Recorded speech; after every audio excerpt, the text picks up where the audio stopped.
Moin Zen everyone and welcome to another new episode of the Teja podcast.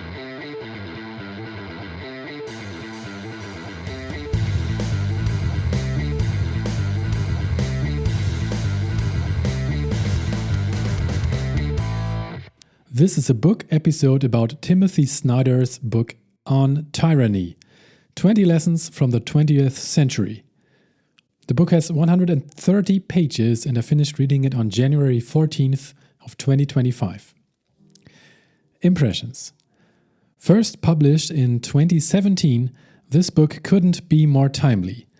The earlier signs were there back then, and most people in the Western countries probably thought that the collective drift towards the political right and far right would be kept in check soon and swing back at some point. And while that happened here and there, it now seems like it's swinging back even stronger towards the right.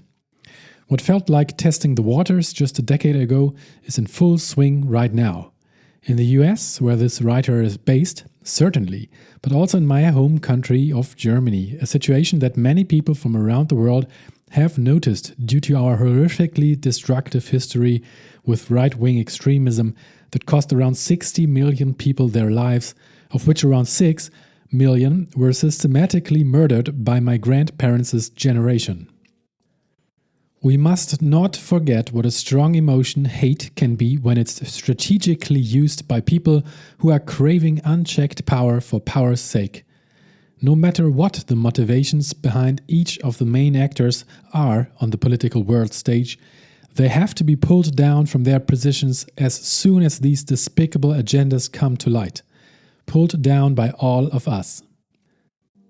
This book is written as a practical guide for every citizen. We need to be able to see the signs and then take meaningful action. It's easy to feel powerless, but that's an excuse. We all have to step up and protect the vulnerable people in our society. Democracy only works when everyone is involved. What I like about the book is the conciseness of it and the variety of the suggestions. Not everyone has to follow all 20 ideas to the fullest, but that's not necessary. We can all play to our individual strengths and work out in what area we each can make a difference. That's the beauty of a diverse society. For me personally, the chapters with which I resonate and where I will try to make a conscious effort are 1, 2, 4, 5, 9, 10, 12, 14, 15, 16, 17, 18 and 20. I strongly suggest that everyone read this book, and if you're in Germany, better do it before the next election on February 23rd, 2025. There's always a next election until there suddenly isn't. Highlights.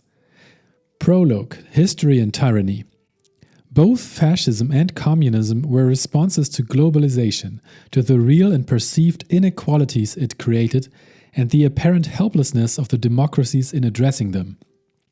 Fascists rejected reason in the name of will, denying objective truth in favor of a glorious myth articulated by leaders who claimed to give voice to the people. 1. Do not obey in advance. In 1941, when Germany invaded the Soviet Union, the SS took the initiative to devise the methods of mass killing without orders to do so. They guessed what their superiors wanted and demonstrated what was possible. It was far more than Hitler had thought. At the very beginning, anticipatory obedience means adapting instinctively without reflecting to a new situation. Milgram grasped that people are remarkably receptive to new rules in a new setting. They are surprisingly willing to harm and kill others in the service of some new purpose if they are so instructed by a new authority. I found so much obedience, Milgram remembered, that I hardly saw the need for taking the experiment to Germany. 3.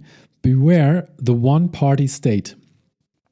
At the federal level, as well as the majority of state houses, the party that exercises such control proposes few policies that are popular with the society at large, and several that are generally unpopular, and thus must either fear democracy or weaken it. 4. Take responsibility for the face of the world. What might seem like a gesture of pride can be a source of exclusion. 5. Remember professional ethics.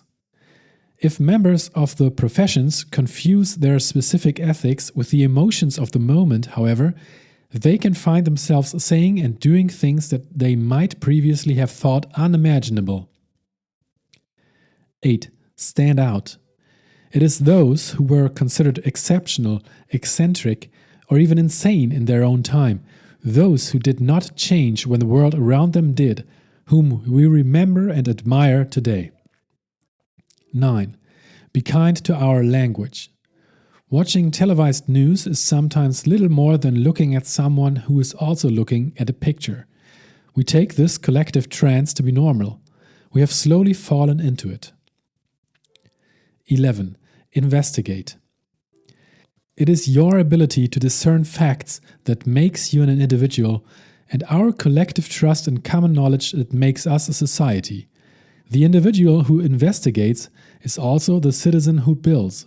The leader who dislikes the investigators is a potential tyrant. Like Hitler, the president used the word lies to mean statements of fact not to his liking, and presented journalism as a campaign against himself. We find it natural that we pay for a plumber or a mechanic, but demand our news for free. If we did not pay for plumbing or auto repair, we would not expect to drink water or drive cars. Why then should we form our political judgment on the basis of zero investment? We get what we pay for.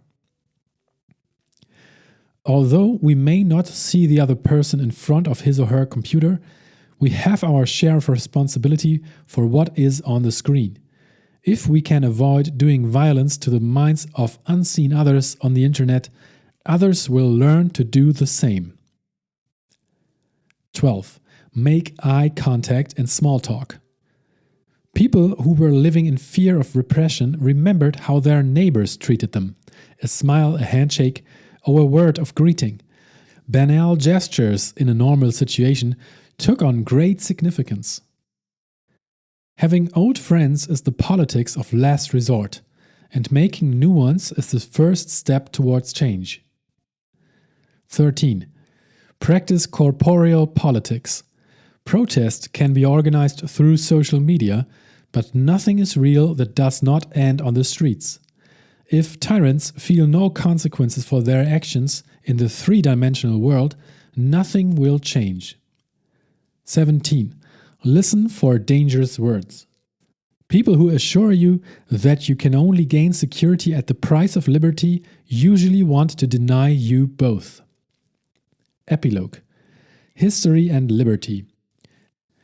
When exactly was the "again" in the president's slogan, "Make America Great Again"? Hint, it is the same "again" that we find in "never again." Thank you very much for listening. I think this is a very important book, and if you can, pick it up and read it yourself. Thanks again, and I hope you have a great day. All the best to you, and bye-bye.